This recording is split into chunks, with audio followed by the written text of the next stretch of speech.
রমজানি ভাবির রেসিপিতে চাইনা ভাবির বুদ্ধিতে এইরকম একটা কেচি সমোসা বানাই ফেললাম ঝটপট জবরদস্ত লেভেলের, এতটা ক্রিস্পি ক্রাঞ্চি মচমচে কুড়মুড়ে জবরদস্ত লেভেলের একটা রেসিপি।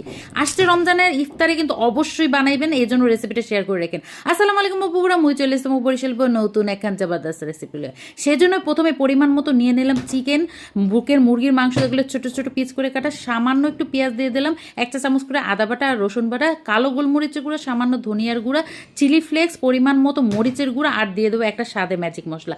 এখন হয়েছে দিয়ে দিলাম ডার্ক সয়া সস, পরিমাণ মতো লবণ, সামান্য একটু বিট লবণ, সর্বশেষ দিয়ে দেবো কাঁচামরিচ আর ধনিয়া পাতা।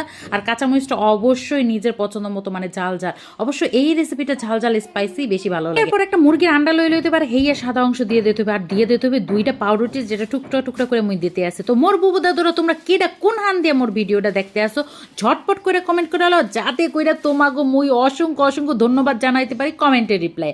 যাই হোক, এদিকে সব কিছু রেডি করে লইলাম। এখন একটা ব্লেন্ডার যারা হগল কিছু ঢাইলে লইলাম, ঢাইলে নিয়ে সুন্দর মতো ব্লেন্ড করে নিয়ে আই পড়লাম। এটা তোমরা চপারেও করতে পারো, কোনো সমস্যা নেই। হেয়ার পর আরও একটু দিয়ে দিলাম কালো গোলমরিচের গুঁড়া, আরও একটু চিলি ফ্লেক্স, কারণ এই রেসিপিটা ঝাল ঝাল স্পাইসি বেশি ভালো লাগে, মুই কিন্তু আগেই কইছি।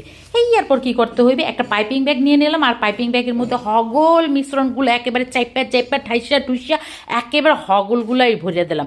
ভরে দেওয়া হয়ে গেলে স্প্যাচুলাটাও কাঁচাই কোচাই দিয়ে দিলাম, কারণ একটু অংশ ওয়েস্ট করন যাইবে না। যাই হোক, যখন হগলকে সুন্দর মতো ঢুকে গেছে, এরপর দেখতে পাচ্ছেন ঠিক এইরকম হইয়া যাবে। এখন নিয়ে নিলাম স্প্রিং রোল শিট, আর এই শিটগুলো কিন্তু মুই সুপার শপ দিয়ে কিনা লই এসে, আপনারা চাইলে কিনা লইতে পারেন, বেশি দাম না, মাত্র 160 টাকা হইলে অনেকগুলো শিট পাওয়া যায়। হেয়ার পর কি করতে হইবে, মাথাটা সুন্দর মতো কেচিতে ঘ্যাচাং করে কাটতে দিতে হইবে। আর হেয়ার পর ঠিক মুই ভিডিওতে কিরম করে দেখাই দিতে আসি, হেয়া কিন্তু আপনারা দেখতেই পাইতে আসেন। এরকম করে শিটের উপর এক সাইড দিয়ে শুরু করে আরেক সাইড পর্যন্ত শেষ করে দিয়ে দিতে হবে। হেয়ার পর একটু মোড়াই লইতে হবে, পেঁচাই লইতে হবে।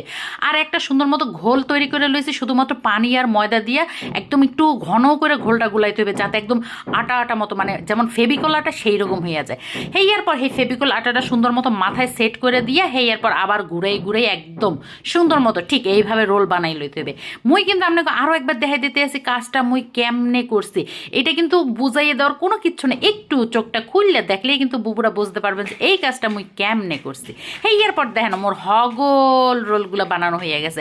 আপনারা চাইলে কিন্তু এই পর্যায়ে, মানে ঠিক এই পর্যায়ে এগুলোর ফ্রিজে স্টোর করতে পারেন, আর ভাজার ঠিক 15 মিনিট আগে বাইর করে রাখবেন। হেয়ার পর তেলটা একটু ভালো মতো গরম করে লইবেন, গরম করে চুলার আঁচটা কমাই দেবেন। হেয়ার পর ঘ্যাচাং ঘ্যাচাং ঘ্যাচাং ঘ্যাচাং ঘ্যাচাং ঘ্যাচাং করে সব কেটে দিবেন।